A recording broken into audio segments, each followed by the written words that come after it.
السلام علیکم، کیسے ہیں آپ سب لوگ؟ رات ناول جس کی رائٹر ہے عشاء افضل، اس کی یہ 42ویں ایپیسوڈ ہے، تو جلدی سے سٹارٹ کرتے ہیں۔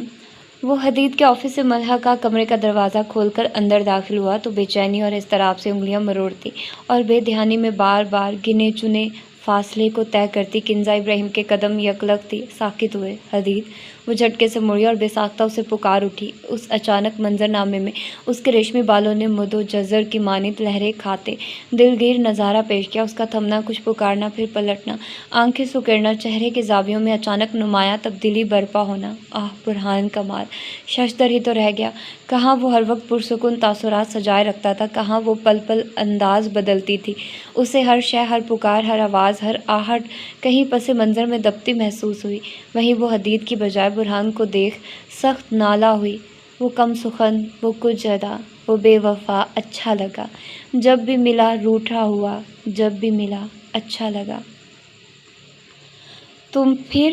اس کے سوال میں بیک وقت اکتاہٹ اور چبھن کے اجزاء کثیر تعداد میں شامل تھے۔ برہان نے قبول کیا کہ اس کی زبان سے زہر بھی امرت لگتا تھا۔ ہاں میں پھر بھی، اور ہمیشہ کے لیے بھی۔ وہ سینے پہ ہاتھ رکھ کے بڑے دل سوز انداز میں بولا تو کنزا کی پیشانی پہ تیوری جھلکی۔ میں نے کہا تھا دوبارہ میرے سامنے مت آنا۔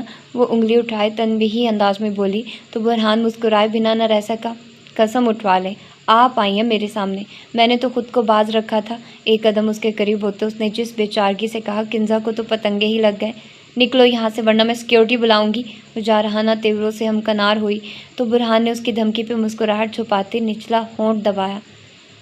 بصر و چشم آپ کا حکم سر آنکھوں پر۔ مزید ایک قدم اس کے قریب لیتے سر جھکاتے اس نے بے حد مؤدب انداز میں سر خم کیا، لیکن کنزا کو اس کا یہ انداز سخت سلگا گیا۔ حدید، گارڈز، سیکیورٹی، ممکنہ طور پہ سب کو ہی آواز دے ڈالی۔ اس کا یوں قریب آنا اسے سخت وحشت میں مبتلا کرنے لگا تھا۔ احتیاط کے پیش نظر وہ اونچی آواز میں گویا ہوئی۔ اس کی پیشانی پہ پسینے کی بوندیں چمکنے لگی تھیں، سانس متوازن نہیں رہا تھا۔ برہان کو اسے یوں دیکھ اچھا نہ لگا، یا شاید اس کا برہان سے کترانا اور حدید کا حوالہ دینا اسے سخت چبھا تھا۔ وہ سرنڈر کر گیا۔ جا رہا ہوں، پریشان مت ہو، آپ کی محجوبین پہ تفکر اچھا نہیں لگتا۔ اس کی طرف پشت کیے بغیر وہ قدم پیچھے کو لیتے اس سے دور ہوتا گیا۔ الفت سے لبریز نظریں آخر تک اس کے چہرے کا طواف کرتی رہی تھی۔ دروازے کے قریب پہنچ کر وہ رکا۔ اب کے نگاہوں میں بے بسی جھلکی۔ وہ ٹھنڈی آہ خارج کرتے پلٹ گیا۔ وہ پلٹا تو کنزا کی جان میں جان آئی۔ اس نے سینے پہ ہاتھ رکھ کر گہرا سانس بھرا۔ اس شخص کی موجودگی میں کنزا کا سانس گھٹتا تھا۔ وہیں دروازے کے ہینڈل پہ ہاتھ رکھ کے برہان کی آنکھوں میں اچانک ہی چمک اتری۔ ویسے ابھی تک مجھے پہچانا نہیں مس اردو ادب؟ اچانک رخ موڑ کر اس کے چہرے پہ اڑی رنگت دیکھ وہ شوخی سے کہتے جیسے چپکے سے آیا تھا ویسے ہی خاموشی سے چلا بھی گیا، اور اپنے حواسوں پہ بند باندھتی کنزا کا وجود سناٹے کی زد میں آ گیا۔ مس اردو ادب؟ لبوں نے دھیمی سرگوشی کی اور ماحول یکلختی تبدیل ہو گیا۔ آفس کی دیوار پگھل کر لائبریری کا منظر پیش کرنے لگی۔ زماں و مکاں کی قید سے رہائی پاتے وہ لمحات جو مجسم حقیقت تھے جھٹ سے آن وارد ہوئے، قطار در قطار لگے۔ لکڑی کے سانچوں میں ترتیب سے رکھی کتابوں کی مہک سارے ہال میں پھیلی۔ کتاب کے شوقین افراد کی خوشنودگی کی ضمانت بنی ہوئی تھی۔ ہر کوئی اپنے ذوق و شوق کے مطابق کتاب تھامے بیٹھا تھا۔ کسی کے چہرے پہ مسکراہٹ تھی تو کسی کے تاثرات میں سنجیدگی۔ کتاب پڑھتے ہر کوئی مختلف دنیا کا باسی بنا ہوا تھا۔ کچھ لوگ کورس کی کتب تھامے اس میں سر دیے بیٹھے تھے، کہیں لیپ ٹاپ پہ چلتی انگلیاں دھیما سا ساز پیدا کر رہی تھی۔ ہوائیں ان علم کے پیاسوں پہ صدقے واری جا رہی تھی۔ ایک قدرے سنسان گوشے میں کسی سے قطع تعلق کیے کتاب کی دنیا میں مگن بیٹھی وہ لڑکی نرمی سے اپنے بالوں کو آنکھوں سے پیچھے ہٹا رہی تھی، جب ایک جوان مرد طوفان کی مانند اس کے قریب سے گزر کر ایک بک ریک کے پیچھے ہوا۔ اس عجیب حرکت پہ کنزا نے خفگی سے اس جانب نگاہ کی۔ اس کے مطالعے میں سخت انتشار برپا ہوا تھا، چہرے پہ برہمی کے تاثرات اپنے آپ ہی اتر آئے تھے۔ ایک تو ان کتاب میں غرق لوگوں کو بیجا مداخلت ہرگز قابل قبول نہیں ہوتی۔ مسٹر، یہ کیا طریقہ ہے؟ لائبریری کے قوانین سے آشنائی نہیں ہے آپ کو؟ خالص برٹش لہجے میں کہتے اس نے مقابل کو سخت غوری سے نوازتے لتاڑا، جو چہرے پہ سیاہ ماسک لگائے اس کے جملے گوش گزار کرنے سے بہت پرے تھا۔ کانوں میں لگے ایئرپورٹ سے آتی آواز منقطع ہوتے اس نے پوری قوت سے کانوں کو اس عذاب سے نجات دلائی، ساتھ ہی اونچی آواز میں گالی دی۔ You bastard! برہان نے بھاری بوٹ والا پیر میز پہ مارتے وہاں سے بھاگنا چاہا جب کنزا اچانک ہی اس کے بالکل سامنے آ گئی۔ یہ اتنا اچانک تھا کہ برہان بامشکل اس سے ٹکراتے ٹکراتے بچا۔ اس نے سوالیہ ابرو اچکائے۔ تمہاری ہمت بھی کیسے ہوئی مجھے گالی دینے کی؟ شدید طیش کے عالم میں کہتے وہ اس کے راستے کی رکاوٹ بنی۔ اس بار برہان نے رک کر ٹھہر کر فرصت سے مقابل کو دیکھا۔ بھوری آنکھوں میں اٹھتا اشتعال، چہرے کی معصومیت پہ متوازن مگر سخت لہجہ برہان کمال کو حیران کر گیا۔ وہ لڑکی کس کمال سے اس کے منہ پہ اسے چیلنج کر رہی تھی؟ شور کیوں ہو رہا ہے؟ آواز قدرے بلند ہونے کے باعث لائبریری انچارج ان کے قریب آتے قدرے کرخت لہجے میں مستفسر ہوا۔ برہان نے اکتا کر اس ڈرامے کو دیکھا۔ اسے فوری یہاں سے نکلنا تھا۔ I am sorry. وہ دراصل کنزا لائبریری انچارج سے معذرت کرتے اصل مدعا بیان کرنے ہی والی تھی کہ اٹینڈنٹ کسی کی آواز پہ اسے رکنے کا کہہ کر پلٹ گیا۔ کنزا نے لب بھینچے اور واپس اس ماسک والے شخص کو دیکھا جو اس کو نظر انداز کیے اس کے ایک طرف سے ہو کر جانے کی تیاری میں تھا۔ غصے کی ایک لہر شدت سے اس میں انڈیلی گئی۔ معافی مانگو! وہ اس کے راستے میں حائل ہوتے پتھریلے لہجے میں بولی۔ انداز اٹل تھا۔ کیا؟ دوسری جانب ناسمجھی ہی ناسمجھی تھی۔ عجب کوئی پاگل لڑکی تھی۔ میں نے کہا معافی مانگو! انگلی اٹھا کر سخت لہجے میں کہتے وہ کبیدہ خاطر معلوم ہو رہی تھی۔ برہان کا تو میٹر ہی گھوم گیا۔ کون سی معافی؟ کس چیز کی معافی؟ دماغ درست ہے؟ اس سے قبل کہ وہ اس کی کن پٹی پہ زور سے دستک دے کر اسے پاگل قرار دیتا، کنزا نے سر پیچھے کیا۔ اب کی بار کنزا کے چہرے پہ اشتعال کے ساتھ ہتک کا احساس بھی چمکا تھا۔ تم نے مجھے؟ اس کے الفاظ منہ میں ہی دب گیا جب مقابل کی سفید شرٹ پہ لہراتا وہ لیزر اس کی نگاہوں میں آئے۔ یہ سرخ دھبا کسی انہونی کا اشارہ تھا۔ کنزا کے دماغ نے بہت تیزی سے پروسیس کیا اور لمحے کی تاخیر کیے بغیر اس نے مقابل کے سینے پہ زور سے ہاتھ مارتے اسے اس لیزر کا نشانہ بننے سے دور کیا۔ ابھی وہ اس کے لمس سے آشنائی محسوس بھی نہ کر پایا تھا جب اگلے ہی پل گولی برہان کے قریب سے گزرتی لکڑی کے میز میں پیوست ہوئی۔ کنزا کا سانس تھم گیا، منہ آدھا کھلا رہ گیا اور ہاتھ وہ کپ کپانے لگے۔ اس نے کانپتے ہاتھوں سے کانوں پہ ہاتھ رکھتے اپنی کپ کپاہٹ پہ قابو پانا چاہا۔ برہان نے بے یقینی سے ایک نظر میز کو اور دوسری نظر اس مسیحا کو دیکھا جس کے ایک لمس نے اسے زندگی بخش دی تھی۔ پوری لائبریری میں شور اٹھا اور بھگدڑ مچ گئی۔ نفسا نفسی کا عالم چھا گیا مگر برہان کمال کے وجود میں گہرا سکوت اتر آیا۔ ارد گرد کی بدحواسی بھی اس کے حواسوں کو اپنے اختیار میں کرنے میں ناکام و نااہل ٹھہری۔ روبرو جو تو آئی، دھڑکن نہ سنبھل پائی، ایک ہی اشارے پہ دل چیز تجھے دے دی۔ کچھ پل کنزا نے خود کو سنبھالنے میں لیے۔ حواسوں میں لوٹتے اس نے بھاگنا چاہا مگر بے اختیارانہ طور پر اس کی اگلی نظر اس منجمد وجود پہ پڑی جو ابھی تک جو کا تو کھڑا تھا۔ بھاگو یہاں سے! وہ اس کی عقل پہ ماتم کرتی چلائی۔ وہ جو پلک جھپکے بغیر اس کو تک رہا تھا اس کی آواز پہ جیسے ہوش میں لوٹا۔ اس نے آنکھیں چپکا کر خود کو سابقہ کیفیت سے باہر نکالا۔ کنزا نے ہنوز اسے انہی قدموں پہ جمع دیکھ افسوس سے نفی میں سر ہلایا۔ مقابل شاید پاگل تھا یا اسے اپنی جان کی کوئی پرواہ نہ تھی۔ پاگل انسان، مر جاؤ گے! بھاگو یہاں سے! اسے وہ شخص حواسوں میں نہیں لگ رہا تھا اور اسے مرتا چھوڑ وہ خود کو بچا نہیں سکتی تھی۔ شاید یہ اس کی فطرت تھی یا انسانیت۔ کنزا نے اس کو بازو سے پکڑا۔ برہان کو لگا کسی نے اس کی روح کو چھو لیا۔ وہ اس کے بازو پہ قدرے مضبوط گرفت بنائے باہر کو بھاگی۔ وہ اس کے ساتھ کھنچتا چلا گیا۔ اس کے لبوں پہ دلگیر مسکراہٹ نمایاں ہو رہی تھی۔ کچھ لمحات پہلے وہ لڑکی اسے معافی مانگنے کا کہہ رہی تھی اور اب اس کی جان بچانے کی خاطر خود کو مشکل میں ڈال رہی تھی۔ برہان فدا نہ ہوتا تو کیا ہوتا؟ وہ بھگدڑ میں بھی برہان کے بازو کو مضبوطی سے تھامے ہوئے تھی جیسے اگر اسے چھوڑا تو وہ مر جائے گا۔ وہ درست سوچ رہی تھی۔ اس بات کا اندازہ برہان کچھ لمحات میں ہی لگا چکا تھا۔ لوگوں کے درمیان سے بچتے بچاتے وہ باہر نکلنے کے قریب ہی تھی جب برہان نے نرمی سے اس کی گرفت سے اپنا بازو آزاد کروایا۔ اس کا ماسک ایک جانب سے اتر چکا تھا۔ کنزا نے کم فہمی سے اس کا چہرہ دیکھا۔ کیا تھا ان نظروں میں؟ خوف، محض خوف، موت کا خوف، لیکن کس کی؟ اس کی یا برہان کی؟ برہان کا پہلی بار ایسی نگاہوں سے واسطہ پڑا تھا۔ وہ ایک نظر، صرف ایک نظر اسے اپنا اسیر بنا گئی۔ چلے میرے ساتھ! برہان کے لہجے میں عزت و تکریم الہام کی مانند اتری۔ اب کہ اس کے ہاتھ پہ گرفت بناتے اس نے دوسرے ہاتھ سے ماسک درست کیا۔ اس کا چہرہ واقعی واپس پردہ پوش ہو گیا۔ وہ چلنے لگا جب کنزا نے اس کے ہاتھ سے اپنا ہاتھ نکالنے کی صحیح کی۔ وہ تھم گیا۔ اس کی آنکھوں میں جھانکا جہاں نمی جھلک رہی تھی۔ غالباً وہ اس حالت میں پہلی بار پھنسی تھی اور اس کا اثر آنسوؤں کی صورت نمایاں ہو رہا تھا۔ وہ لڑکی اپنی آنکھوں پہ ظلم کرنے کے قریب ترین تھی کہ برہان نے بے ساختگی میں اس کے ہاتھ پہ گرفت مضبوط کی۔ بھروسہ کریں! اس کے لہجے اور انداز میں کچھ تھا کہ کنزا مزاحمت نہ کر سکی۔ وہ چند لمحات بھی ضائع کرنے کی اہل نہیں تھی کیونکہ اس لائبریری میں مزید گولیوں کی آوازیں وہ بخوبی سن چکی تھی۔ پولیس کا دور دور تک کوئی امکان دکھائی نہیں دے رہا تھا۔ اسے زندہ رہنا تھا، مرنا نہیں تھا، اور مقابل کے علاوہ کوئی اسے اس مشکل سے باہر نکالنے کے لیے کوشش نہ کرتا۔ وہ اعتماد کرنے پہ مجبور ہوئی۔ اس کے اعتماد پہ برہان کے چہرے پہ تسکین چھا گئی۔ چند سیکنڈز میں وہ مختلف راہداریوں سے گزرتے اسے محفوظ مقام پہ لے آیا۔ وہ لوگ اس کے پیچھے تھے۔ اور وہ اچھے سے جانتا تھا کہ کن جگہوں تک ان کی رسائی نہ تھی۔ اس نے یوں ہی کنزا کا ہاتھ تھامے ایک بار ارد گرد دیکھتے تسلی کرنا چاہی۔ جب کنزا نے اس کا ہاتھ جھٹک دیا وہ فوری پیچھے ہٹ گیا، البتہ اسے یوں جھٹکا جانا بالکل اچھا نہیں لگا تھا۔ کیوں؟ وہ ابھی اس وجہ سے شناسا نہ تھا، مگر فی الحال اس کے پاس اس پہ سوچنے اور بات کرنے کا وقت بالکل نہیں تھا۔ اسے لمحے کی تاخیر کیے بنا فوری یہاں سے نکلنا تھا۔ ایک آخری نظر کنزا پہ ڈالے وہ پلٹا۔ ایک حکم پہ نثار ہوئے سب تغیرات، اس نے کہا۔ پلٹ، میری کایا پلٹ گئی۔ وہ لوگ تمہارے پیچھے ہیں نا؟ اپنی پشت سے ابھرتے سوال پہ وہ تھم گیا۔ کنزا کا دماغ غالباً اس وقت بہت تیزی سے کام کر رہا تھا۔ اسے اس لڑکی کی ذہانت کی داد دینی پڑی۔ ہاں، وہ پلٹ کر گویا ہوا کہ اس لڑکی نے اگلا سوال داغ دیا۔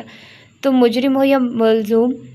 کسی اندیشے کے تحت سوال خود بخود اپنی جگہ بنا گیا۔ میرا کیا جواب دینا ضروری ہے؟ وہ اسے سوالات سے روک نہیں پایا۔ کیوں؟ یہ سمجھنا بھی اس کے بس میں نہیں تھا۔ محض کوئی اندرونی طاقت تھی جس نے حکم صادر کیا تھا کہ اب اس سے اس لڑکی کا کہا ہر لفظ وہ یکسوئی سے سنے گا۔ ہاں، البتہ جواب دینے کا اختیار اس نے ابھی بھی خود کے لیے محفوظ کر رکھا تھا، مگر یہ کیا؟ اس نے تو سوال کر کے مقابل کو اس اختیار تک بھی رسائی دے دی۔ کنزا نے نفی میں سر ہلایا تو سیاہ ماسک میں چھپے انابی لبوں پہ جاندار مسکراہٹ رنگ گئی۔ سی یو سون، دھیمی سرگوشی کرتے وہ وہاں سے غائب ہو گیا۔ سورج کے زوال کا وقت آن پڑا تھا۔ بادلوں سے ڈھکا آسمان عجب اداس سا منظر پیش کر رہا تھا۔ پرندے گھروں کو لوٹ رہے تھے۔ دھندلے ہوتے برلن نے مصنوعی روشنیوں سے ماحول کو چراغاں کر دیا تھا۔ وہ مہارت سے بجتے بجاتے اس ویران و سنسان جگہ پہنچا۔ برلن شہر کی آبادی سے قدرے دور کا یہ علاقہ اس کے لیے کچھ محفوظ تھا، مگر برہان کو اس وقت اپنی حفاظت کی نہیں، حملہ آوروں کی بربادی کی فکر ستا رہی تھی۔ اس پہ گولی چلانے والے کو وہ اپنے ہاتھوں سے انجام تک پہنچائے گا۔ وہ جانتا تھا اس سب کے پیچھے کس کا ہاتھ ہے۔ برہان نے دوست نہیں، ہمیشہ دشمن کمائے تھے۔ تیش و اشتعال کے عالم میں چکر کاٹتے اس نے اردل کو 200 گالیاں دے دی ہوئی تھی۔ جب اتنی سلامتیوں کی آمد پہ وہ بھی وارد ہو ہی گیا۔ گاڑی سے باہر نکلتے وہ بھاگتے ہوئے اس تک پہنچا جو جھاڑیوں میں کھڑا دکھائی دے رہا تھا۔ تم ٹھیک ہو؟ اس نے فکر مندی سے برہان کے چہرے، سینے، بازو، حتیٰ کہ پورے وجود کو جائزہ لیتی نگاہوں سے دیکھتے پوچھا۔ کمینے، تجھ سے 4 لوگ نہیں سنبھالے جاتے؟ ایک زوردار گھونسا تھا جو اردل یوسف زئی کا جبڑا ہلا کر رکھ گیا۔ اس کی اتنی فکر پہ وہ ایسا رد عمل دے رہا تھا، اردل کا پارا چڑھ گیا۔ تو سنبھال لیتا۔ منہ سے نکلتا خون تھوکتے وہ گھر آیا۔ اب بھی بکواس کر رہا ہے؟ تیری بے وقوفی کی عوض یہاں گولی لگتی میرے یہاں۔ سینے پہ اشارہ کیا اس نے سنگین نتائج سے آگاہ کیا۔ پر افسوس تو زندہ کھڑا ہے، وہ قدرے ڈٹھائی سے بولا تو برہان طیش میں آتے آگے بڑھا۔ وہ فوری پیچھے کا ہوا۔ کھیل تو نے شروع کیا ہے، دشمن تو پیچھے آئے گا، اس نے گویا نئی اطلاع فراہم کی۔ برہان طنزیہ ہنسا۔ تو کس مرض کی دوا ہے؟ تجھے چارے کے طور پہ ڈالوں گا، اس نے سفاکیت سے کہا تو اردل کی برداشت جواب دے گئی۔ وہ گتھم گتھا ہو گیا۔ اس سے قبل کہ وہ مزید ایک دوسرے کو نوچتے، ایک نسوانی آواز پہ دونوں کا دھیان بھٹکا۔ کوئی نازک وجود تھا جس کا احساس اردل یوسف زئی کو بالکل اپنی پشت پہ ہوا تھا۔ تیری گاڑی وہ کھڑی ہے، تو جا۔ اردل نے رخ موڑے بغیر اسے یہاں سے بھیجنا چاہا۔ پیچھے ہٹ، مجھے دیکھنے دے یہاں کون ہے۔ وہ تجسس کے زیر اثر آتے اسے ایک طرف کو ہٹانے لگا، مگر اردل خاصا مضبوط و توانا ثابت ہوا تھا جو 1 انچ بھی نہیں ہلا۔ تیرا یہاں رکنا خطرے سے خالی نہیں ہے، دفع ہو، وہ حلق پھاڑ کر بولا تو برہان کو اس کی بات سے اتفاق ہوا۔ اردل کی نااہلی کی سزا کو بعد کے لیے محفوظ کرتے وہ ایک طاہرانہ نظر اس پر ڈالے اپنی سفید BMW کی طرف بڑھ گیا۔ برہان کمال ہر وقت میں مختلف رنگ کی BMW استعمال کرتا تھا، اسی لیے اس وقت اس کے سامنے سیاہ کا متضاد سفید مجسم گاڑی کی صورت کھڑا تھا۔ وہ تیزی سے گاڑی میں آ کر بیٹھا، چابی گھمائی، ایکسیلیٹر پر پیر رکھا اور ریس دی۔ اس کی گاڑی فراٹے بھرتے سڑک پہ دوڑنے لگی۔ برف سے ڈھکی برلن کی سڑکوں پہ دوڑتے برہان کی سفید BMW آنکھوں کو خیرہ کر دینے والا نظارہ پیش کر رہی تھی۔ وہ گاڑی کو ریس دیے ہوئے تھا۔ برف کی تہ تتر بتر ہوتی ٹائروں تلے کچلی جا رہی تھی۔ اس کے اندر اشتعال اٹھ رہا تھا اور اس غصے کو ٹھنڈا کرنے کا واحد حل ریسنگ تھا جو وہ کسی دوسرے کے نہیں بلکہ اپنے مقابلے میں کرتا تھا۔ بادلوں سے ڈھکے آسمان نے اس شخص کی مہارت کو داد دی تھی۔ شیشے سے خالی سڑک پہ نگاہیں جمائے گاڑی دوڑاتے اچانک اس شیشے میں کسی کی شبیہ ابھری۔ برہان کا پاؤں بریک پہ آیا اور گاڑی جھٹکے سے رکی۔ یہ سب بے حد اچانک ہوا تھا۔ ڈیم اٹ، یہ کیا ہو رہا ہے مجھے؟ چند منٹ پہلے ملی لڑکی کی اپنی تخیل سے واضح شبیہ دیکھتے اس کے حواس مختل ہوئے۔ وہ دل پھینک نہ تھا، وہ لڑکیوں سے متاثر نہ ہوتا تھا، اسے عورت ذات سے خاصی دلچسپی نہ تھی، اسے عورت کا حسن مائل نہیں کرتا تھا، مگر پھر یہ سب کیا تھا؟ یہ جذبہ، یہ احساس نیا تھا اور برہان کمال کو نئی چیزیں ہمیشہ متاثر کرتی تھی۔ اب کی بار دروازہ واہ ہوا تو کنزا ابراہیم کے چہرے پہ چھائی پسماردگی دیکھ نوبارت کے ماتھے پہ بل پڑے۔ Are you okay? وہ جو کسی خیال میں گم پس و پیش سے ہمہ وقت بیگانہ کھڑی تھی، اس کی آواز پہ گویا مراقبے سے باہر نکلی۔ حدید، میں اس سے نہیں۔ اس نے تخیل میں ابھرتے منظر کو بھلاتے فوراً صفائی دینی چاہی۔ میں نے کوئی سوال پوچھا؟ وہ سنجیدگی سے اسے ٹوک گیا۔ اسے کنزا کا یوں صفائیاں دینا قطعی پسند نہ تھا۔ نہیں، لب کاٹتے کہا۔ آرام سے بیٹھ جاؤ۔ اس نے نرمی سے اسے بیٹھنے کا اشارہ کیا، ساتھ ہی اس کی جانب بڑھتے اس کی طرف کی کرسی گھسیٹی تاکہ وہ بیٹھ جائے۔ کنزا کرسی پہ بیٹھی تو وہ اس کے سامنے والی کرسی گھسیٹ کر بیٹھ گیا۔ دونوں نے اب کے غور سے ایک دوسرے کا چہرہ دیکھا۔ اور یہ کیا؟ حدید کے چہرے پہ یہ کیا تھا؟ یہ تمہارے ہونٹ سے خون؟ وہ جھٹکے سے اٹھتے اس کے قریب بڑھنے لگی کہ اس کے بازو میں درد کی شدید لہر اٹھی۔ جواباً اس کے لب بھینچے گئے۔ یہ سب حدید کی نگاہوں سے پوشیدہ نہ رہ سکا۔ واپس بیٹھ جاؤ کنزا، 2 قطرے خون کے ضیاء سے بے ہوش نہیں ہو جاؤں گا۔ اس کی نرم جھڑک پہ وہ واپس بیٹھ گئی، البتہ چہرے پہ ڈھیر و تفکر چھا گیا۔ یہ کیسے ہوا؟ وہ اس شخص نے تم پہ… او مائی گاڈ، مجھے یہی محسوس ہو رہا تھا کہ وہ اچھا انسان نہیں ہے۔ میری حفظیات مجھے غلط نہیں بتاتی۔ وہ مسلسل نفی میں سر ہلاتے بے ربط جملے بولنے لگی تو حدید زیر لب مسکرا دیا۔ کمال است، تم نے اندازے لگانے کب سے شروع کیے؟ وہ خاصا محظوظ ہوا تھا۔ کنزا کی صاف گوئی اور خود کی تعریف پہ وہ مسکرائے بنا نہیں رہ سکا۔ اسے اپنی بیوی یاد آئی تھی، البتہ مسکرانے سے اس کے تازہ لگے گھاؤ میں درد اٹھا تھا جسے وہ دبا گیا۔ میرے اندازے چھوڑو، کیا تم اسے جانتے ہو؟ اسے ہنستا دیکھ اسے کچھ راحت ملی، لیکن تفتیش اور تاکید دونوں ضروری تھے۔ کسے؟ وہیں جو اندر تمہارے آفس میں تھا۔ اس شخص کا ذکر کرتے ہوئے کنزا کا حلق تک کڑوا ہو گیا۔ جانتا ہوں۔ کیا تم بھی جاننا چاہتی ہو؟ میز پہ قدرے آگے کو جھکتے وہ ابرو اچکائے گویا ہوا۔ کنزا سٹپٹائی۔ نہیں، ہرگز نہیں، مجھے کوئی شوق نہیں ہے ایسے انسان کے بارے میں جاننے کا جس نے تمہیں زخم دیا ہو۔ یہ سچ تھا، یہی حقیقت تھی۔ کنزا ابراہیم کے لیے حدید کا وجود انمول تھا۔ جو شخص اسے نقصان پہنچانا چاہتا وہ کنزا کے لیے قطعی اہم نہیں ہو سکتا تھا۔ میری ایک بات مانو گی؟ اس کے سابقہ جملے کے اثر کو جانتے بوجھتے نظر انداز کی حدید نے اس کی گہری بات کے جواب میں سوال کیا، یا شاید ایک التجا کرنے کے لیے تمہید باندھی جسے کنزا نے بنا گرد و پیش مقبولیت کا عندیہ دیا۔ اگر وہ شخص دوبارہ کبھی تمہارے روبرو آیا تو تم مجھے مطلع کرو گی؟ اس کے لہجے میں تنبیہ تھی۔ کنزا نے بنا لمحہ ضائع کیے مان کر گردن ہلا دی۔ حدید مسکرایا اور کرسی کی پشت سے ٹیک لگاتے آرام دہ ہو کر بیٹھ گیا، جبکہ کنزا ہنوز دور بیٹھی اس کے زخم کی گہرائی ماپنے کی کوشش میں مشغول رہی۔ حدید نے سوزین کے نمبر پہ کال ملائی۔ کنزا میم کے لیے کافی لے کر پہنچو، ساتھ پین کلر بھی۔ اس نے ہدایات دے کر فون بند کیا تو کنزا کے ابرو سوالیہ انداز میں اکٹھے ہوئے۔ پین کلر کیوں؟ کیونکہ تمہارے بازو میں درد ہے۔ اس نے کنزا کے عمل سے اس کے درد کا اندازہ لگایا تو حدید کی اس فکر پہ کنزا کی آنکھیں نمی کے احساس سے بوجھل ہونے لگی، البتہ چہرہ اچانک ہی کھلکھلا اٹھا۔ اسے اپنی دور اندیش روش پہ جی بھر کر غصہ آیا۔ اس نے حدید کے بارے میں غلط فہمی کیسے پال لی؟ وہ خلا میں گھورتے سوچنے لگی کہ حدید کی ملتجانہ آواز ابھری۔ I am sorry. وہ شرمندہ تھا، یہ اس کے انداز سے صاف ظاہر ہو رہا تھا۔ کس لیے؟ وہ جانتی تھی یا شاید جاننا چاہتی تھی۔ دوستی کے حق میں ناانصافی کر گیا۔ جھکے سر کے ساتھ اس نے پشیمانی سے اپنی غلطی کا اقرار کیا۔ یہ حدید ہی تو تھا جس نے سب سے پہلے کنزا کی جانب دوستی کا ہاتھ بڑھایا تھا۔ اسے ہمیشہ اسے نبھانا تھا، اسے کنزا کی حفاظت کرنی تھی، اسے اس تک آنے والی ہر مصیبت روکنی تھی۔ وہ اس کا پروٹیکٹر تھا۔ صرف دوستی؟ حدید لہجہ عجب بے بسی سے لبریز تھا، لیکن سوال اتنا عجیب تھا کہ حدید نے جھٹکے سے سر اٹھایا۔ کیا مطلب؟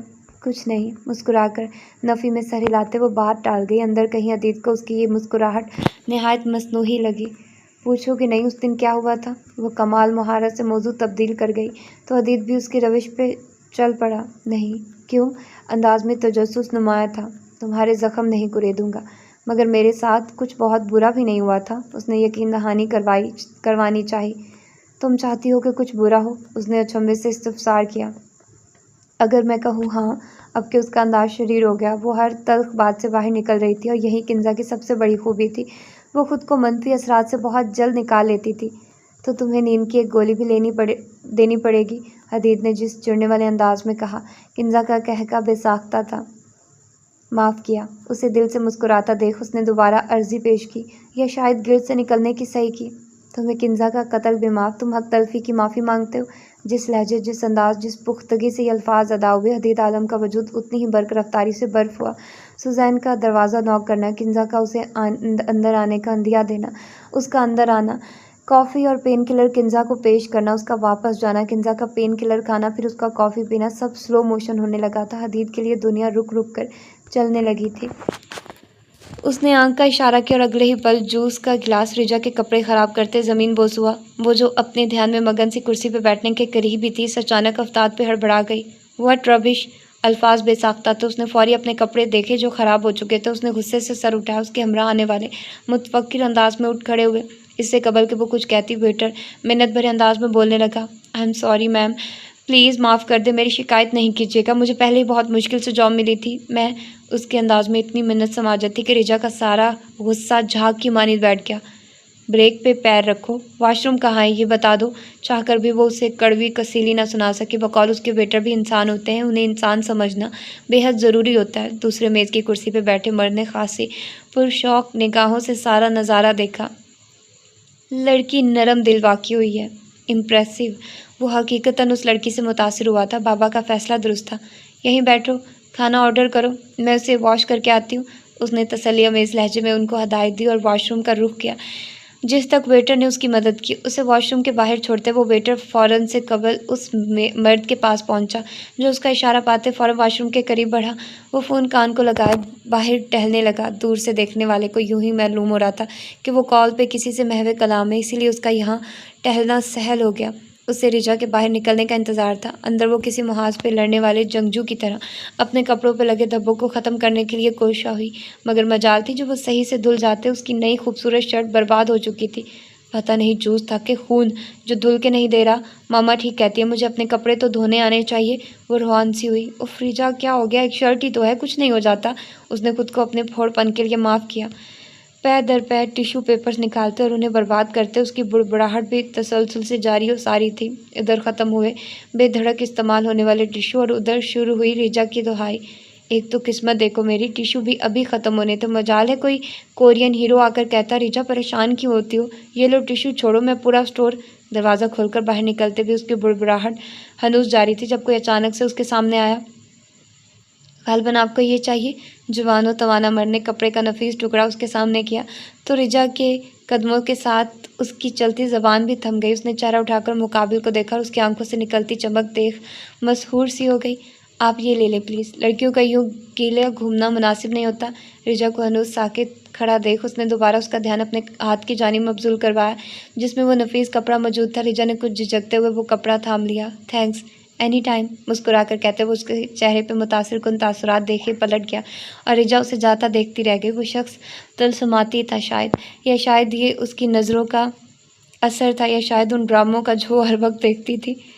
کنزا آفس سے باہر نکل کر پارکنگ کی طرف آئے۔ اس سے قبل کہ وہ گاڑی میں بیٹھتی اس کی نظر ٹائروں کی طرف اٹھی۔ اور یہ کیا اس کی گاڑی پنکچر تھی؟ یا خدا، اسے بھی ابھی خراب ہونا تھا۔ ہاتھ کو ہوا میں اٹھا کر غصے سے بند کرتے اور ٹائر کو زور سے پیر مارتے وہ الجھتے ہوئے بڑبڑائی۔ کنارے کھڑی سفید BMW میں بیٹھے برہان کے چہرے پہ مسکراہٹ در آئی۔ "تمہیں دیکھا تو یوں دیکھا، مصور ہو گئی آنکھیں، تمہیں سوچا تو یوں سوچا، تصور ہو گئی آنکھیں، وائی از شی سو پریٹی"۔ وہ اس کے الجھتے سلجھتے تاثرات دیکھتے خود کو اس کی تعریف کرنے سے روک نہیں پایا۔ برہان کی آنکھیں اس کے ہر بدلتے تاثر کو جان جاتی تھی۔ جانے یہ کون سی طاقت تھی، جانے یہ کون سا اختیار تھا جو اسے حاصل ہو چکا تھا۔ حدید گھر جانے کے ارادے سے آفس سے باہر نکلا تو کنزا کو منہ بسورے دیکھ اس کے پاس چلا آیا۔ "کیا ہوا، کوئی مسئلہ ہو گیا"؟ سنجیدہ و متفکر لہجے میں بولتے حدید نے جائزہ لینے کی کوشش کی۔ "یہ پتہ نہیں کیسے پنکچر ہو گئی"۔ اس نے جوگرز والے پیر سے ٹائر کی طرف اشارہ کیا تو حدید نے کچھ جھکتے ٹائر دیکھا۔ "چلو میرے ساتھ، تمہیں یونیورسٹی اتار کر میں اپنے گھر چلا جاؤں گا"۔ اپنی گاڑی کی طرف بڑھتے اس نے مصروف سے انداز میں کنزا کو ساتھ آنے کے لیے کہا۔ "اور اس کا کیا"؟ اس نے حدید کا دھیان اس جانب مبذول کروانا چاہا۔ حدید جاتے جاتے تھم گیا، پھر پلٹا۔ "اس کو رسی سے باندھ کر ساتھ لے جاتے ہیں"۔ جس سنجیدگی اور پختگی سے وہ بولا، کنزا کو بالکل امید نہیں تھی وہ یوں طنز کر جائے گا۔ بات کا مفہوم سمجھتے اس نے حدید کے کندھے پہ چپت لگائی جس کا اس پہ بالکل اثر نہ ہوا۔ گاڑی میں بیٹھے برہان کمال نے غصے سے مٹھیاں بھینجتے اسٹیئرنگ پہ مکہ مارا۔ "اب چلیں میڈم"۔ کنزا کی حرکت نظر انداز کرتے اس نے گویا اجازت طلب کی۔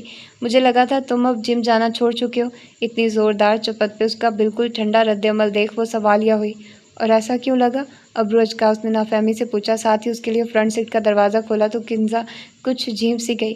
میں خود کھول لیتی۔ اسے حدید کا یہ انداز پسند بھی بے حد تھا، مگر اس معاملے میں وہ تکلف بھی برت جاتی تھی۔ اگلی دفعہ کھول لینا، ابھی بیٹھ جاؤ، کتنا نامناسب لگے گا کہ میں اسے بند کروں اور تم دوبارہ کھولو۔ وہ دوبارہ مکمل سنجیدگی سے بولا۔ اس کی بات مکمل سنتے اور سمجھتے کنزا ہنسی، اور اس کی ہنسی کی وجہ حدید تھا۔ یہ محسوس کرتے رقابت کی آگ اس کے پورے وجود کو جھلسا گئی۔ تمہیں اس کا حساب چکانا پڑے گا۔ بھینچے جبڑوں، پھڑکتی رگ اور زور سے بھینچی مٹھی کے ساتھ اس نے پے در پے اسٹیئرنگ پہ مکے مارے۔ ہاتھوں کی جلد پہ سرخی جھلکنی شروع ہو چکی تھی، مگر برہان کا اشتعال قابو میں نہیں آ رہا تھا۔ ہر گزرتا دن اسے حدید سے مزید متنفر کر رہا تھا۔ وہ کنزا کو یونیورسٹی اتارنے کے بعد گھر داخل ہوا تو لاؤنج میں موجود سوٹ کیس دیکھ اس کے ماتھے پہ بل پڑے۔ جیسمین، اس نے فوراً پکارا، مگر جواب ندارد۔ جیسمین، دوبارہ پکارا تو وہ جلد بازی میں کچن سے باہر نکلی۔ جی باس، ایپرن کی جیب سے رومال نکال کر باہر صاف کرتے جیسمین نے مؤدب سا جواب دیا۔ کہاں ہے زید؟ سوٹ کیس کی یوں آمد یعنی زید نائک کی آمد؟ آپ کے سامنے والے کمرے میں۔ جیسمین کے لہجے میں بشاشت سی۔ زید نائک گھر آتا تو اس کی بوریت کم ہو جاتی تھی۔ اسے باس کا دوست بہت پسند تھا۔ کب آیا تھا؟ تفتیش جاری رکھی۔ مجھ سے پوچھ لو، بیچاری جیسمین کو کیوں کٹہرے میں کھڑا کیا ہوا ہے؟ اچانک منظرنامے میں ابھرتے اس نے جیسمین کو دیکھ آنکھ ونک کی۔ حدید اس کی حرکت پہ کڑ کر رہ گیا۔ پاکستان سے اٹھا لائے ہو سامان، مگر یہاں سے اٹھا کر کمرے میں لے کر جاتے تمہیں کون سی موت پڑتی ہے؟ گھر میں اتنا بکھیرا برداشت کرنا اس کی طبیعت کے خلاف تھا، مگر دوسری جانب پرواہ کسے تھی؟ جس کا تم جیسا گبھرو جوان دوست ہو، وہ اپنے زور بازو پہ کیوں کر رہے؟ ایک جھٹکے سے صوفے پہ گرتے اس نے ایک پل کو حدید کو بھی بوکھلا دیا۔ میں ٹھیک کہہ رہا ہوں نا جیسمین؟ وہ جو تائیدی انداز میں سر ہلانے ہی والی تھی، حدید کی نظروں کے پیش نظر خاموشی سے الفاظ منہ میں دبا گئی۔ حدید نے سنبھل کر خود کو الفاظ ضائع کرنے سے باز رکھا۔ ایک گرم ایسپریسو لے آئے، میں کمرے میں جا رہا ہوں۔ جیسمین کو ہدایت دیتے وہ تیز قدموں سے اپنے کمرے کی طرف جانے لگا کہ زید صوفے سے اٹھ کر اس کے سامنے رک گیا۔ گرم ایسپریسو؟ سیریسلی؟ یہ ٹھنڈی ایسپریسو بھی ہوتی ہے کیا؟ منہ کے زاویے بگاڑے اس نے حدید کو زچ کرنے کے انداز میں کہا، اور وہ حقیقتاً زچ ہو بھی گیا۔ میرا دماغ خراب نہیں کرو زید، میرا موڈ سخت خراب ہے۔ اسے پیچھے ہٹاتے اس نے قدم اٹھائے۔ تمہارا موڈ ٹھیک بھی ہوتا ہے؟ وہ اس کے جوابی وار سنے بغیر کمرے کی طرف بڑھا تو زید دمچھلا بنے اس کے پیچھے پیچھے آیا۔ اندر آتے زید نے اپنے پیچھے دروازہ بند کیا۔ کیا مسئلہ ہے؟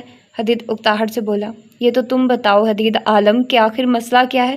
اس کے قریب ہوتے اس کے چہرے کو بغور دیکھتے اس نے اپنی ازلی طبیعت کے برعکس سنجیدگی سے پوچھا۔ سر میں درد ہے بس۔ اس کا سامنا کرنے سے گریز برتتے وہ وارڈ روب کی طرف بڑھا۔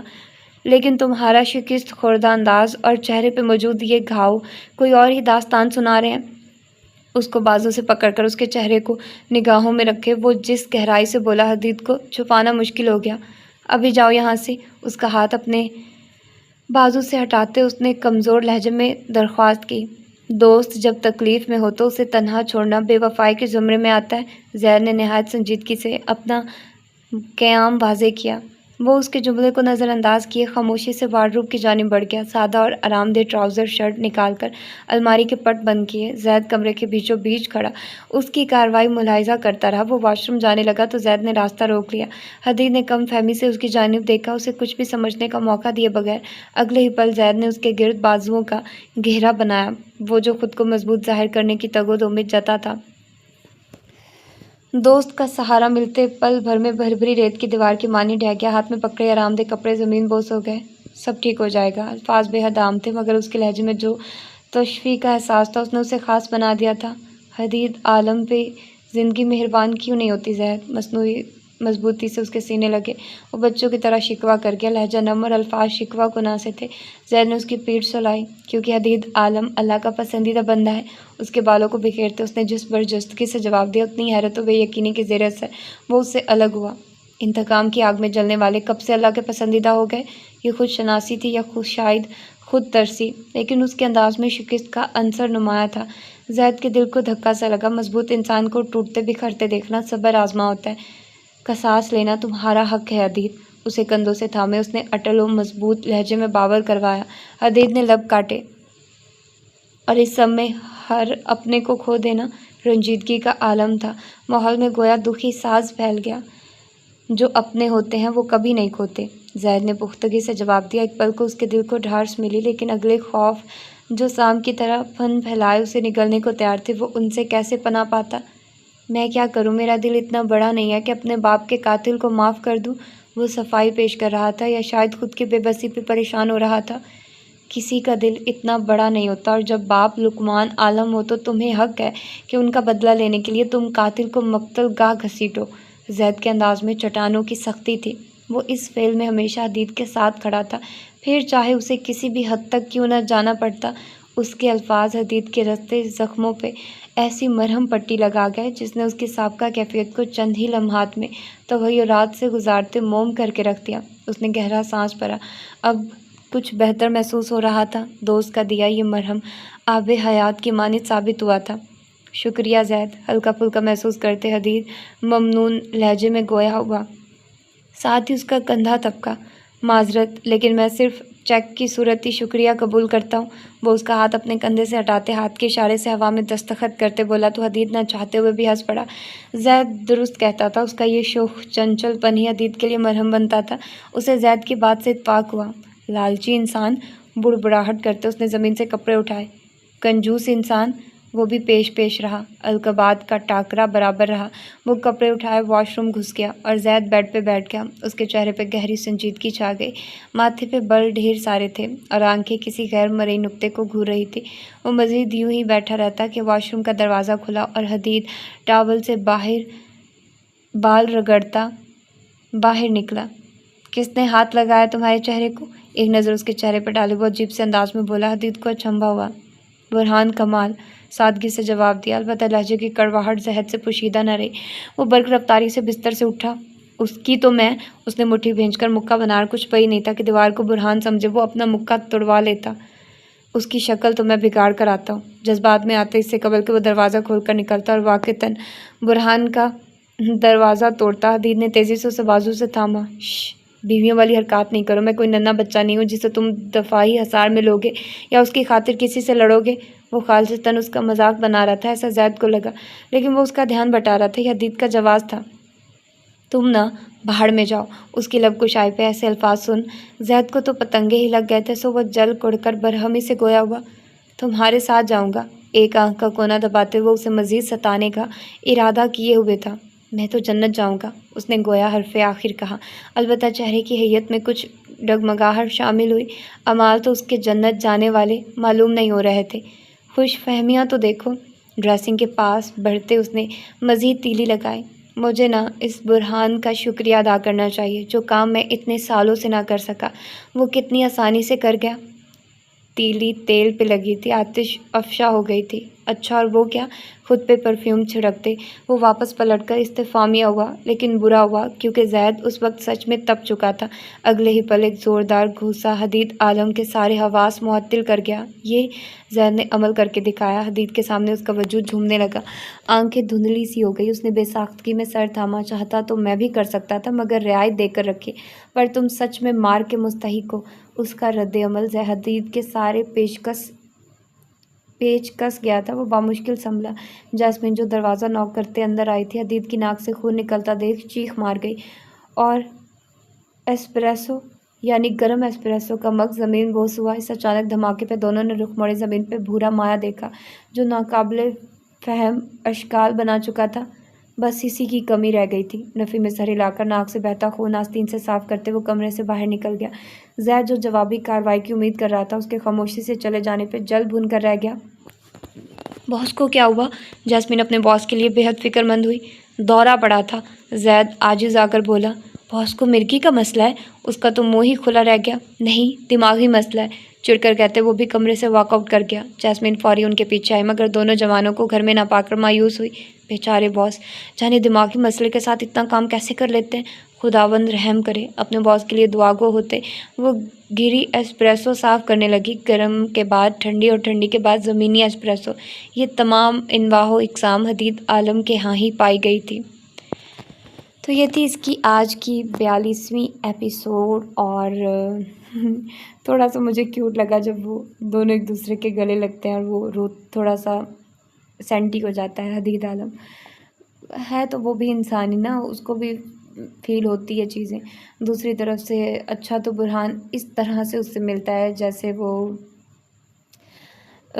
لائبریری والا سارا سین ہوتا ہے، وہ اس کو بچاتی ہے، دین وہ اس کے ساتھ جاتا ہے، اس وجہ سے وہ اس کے پیچھے پڑا ہوتا ہے. تو پھر اس کے وہ جو سونا کے لیے وہ فیلنگ رکھتا ہے تو وہ کیا تھا؟ میں اسی میں کنفیوز ہوں یار، میں تو ابھی ادھر سے ہی نہیں نکل پا رہی. یہ کیا چل رہا ہے؟ تو کیا وہ ڈرامہ کر رہا ہے؟ کیا وہ اس کے ساتھ بھی ناٹک کر رہا تھا؟ مطلب جو وہ کہتا ہے شادی کرنے کا، اس کو بار بار ٹیز کرتا رہتا ہے، تو وہ پھر سارا تو ڈرامہ ہی ہوتا ہے نا. میرے خیال میں تو پھر ڈرامہ ہی ہے، کیونکہ وہ جیسے وہ کہہ رہا تھا اس طرح کی فیلنگز اس نے کبھی فیل ہی نہیں کی ہے. اور یہ زید کتنا زید صحیح کام پر لگا ہوا ہے. وہ جو جاتی ہے اور وہ صحیح ہے، وہ کورین والے سین، اور وہ باہر نکلتی ہے، وہ اس کو کپڑا دیتا ہے کہ بھائی لڑکی کا اس طرح گیلے کپڑوں میں جانا اچھی بات نہیں ہے. تو وہ تو سارا دیکھو اس نے کیسے سارا ایک سین پلان کیا. زید بھی کمال ہے یار. تو دیکھتے ہیں کہ اب آگے کیا ہوتا ہے اور کیسے ان سب کی جوڑیاں بنتی ہیں، کیونکہ زید کا ریجا کے ساتھ ہو گیا ہے، اور آف کورس حدید کا تو زخرف کا کپل ہے، اور برہان کا مجھے اچھا لگ رہا ہے. سب کے تینوں کے کپلز اچھے ہیں. برہان بٹ یہ ہے کہ برہان پازیٹیو رہے، وہ نیگیٹیو نہ ہو. اگر اس کا نیگیٹیو کریکٹر ہو گیا تو پھر بری بات ہے. لیکن یہ چیز بھی ہرٹ کرنے والی ہے کہ کنزا حدید کو پسند کرتی ہے اور حدید نہیں کرتا، اس کی شادی ہو چکی ہے. تو یہ چیز بھی تھوڑی ہے، دکھی تو ہے بات. تو دیکھتے ہیں کہ آگے کیا ہوتا ہے. اپنا ڈھیر سارا خیال رکھیے گا، اور ملتے ہیں پھر اس کی اگلی ایپیسوڈ میں. اللہ حافظ.